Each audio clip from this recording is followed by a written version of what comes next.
So today in the gym, I decided to do a little bit lighter of a workout than I normally would. I decided that I was going to do core and cardio today, and so I have a little cheat sheet of everything that I did, just so that way I have something to refer to. I did 20 minutes on the treadmill with a 1.5 incline and 4.5 miles an hour. So really that helped me start off. Obviously, when you start any different change in work or stress that is on your body, you're going to go into the phosphocreatine cycle. And really that just helps boost ADP, but that only lasts for about 1 to 5 seconds. And then glycolysis kicks in.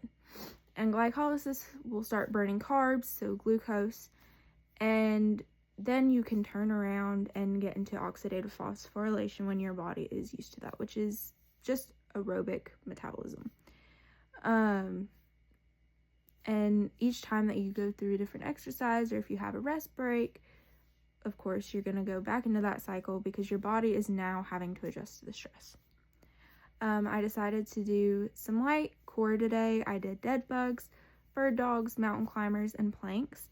I did dead bugs with 5-pound dumbbells for three sets of 15 reps. Mostly stabilization focused.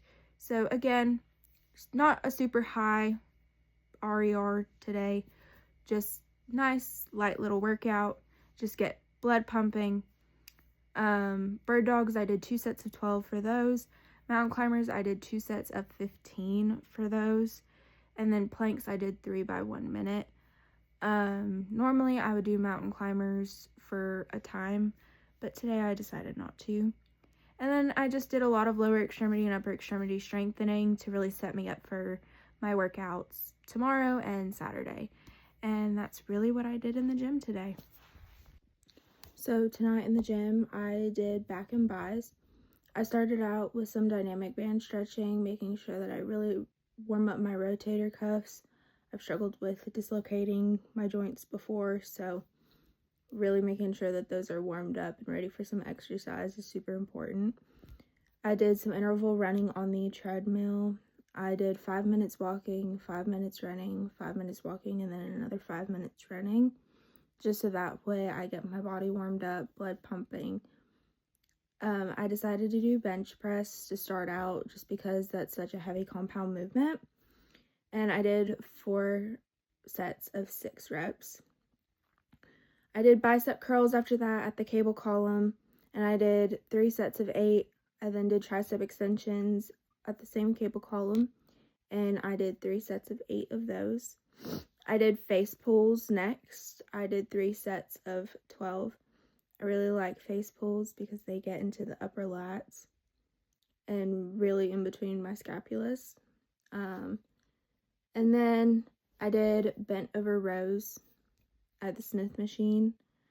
It just gives a little bit more stabilization rather than free weights, which I need a little bit more. I did some assisted pull-ups, which I did 3 sets of 6. I did lat pull-downs. I did 3 sets of 10, both with a wide grip and then also a close grip, just to target different parts of my back. And then I did a lot of stretching for my cool down today.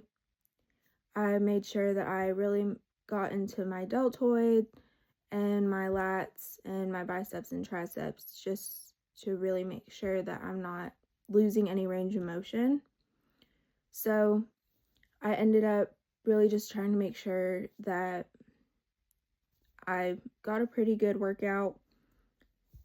Obviously, the more that you work out, or just the change of load, the change of demand on your body is going to cause PCR and ATP or the ADP reaction to occur, and then glycolysis. And once you kind of reach the 2 to 3 minute mark, you're in oxidative phosphorylation.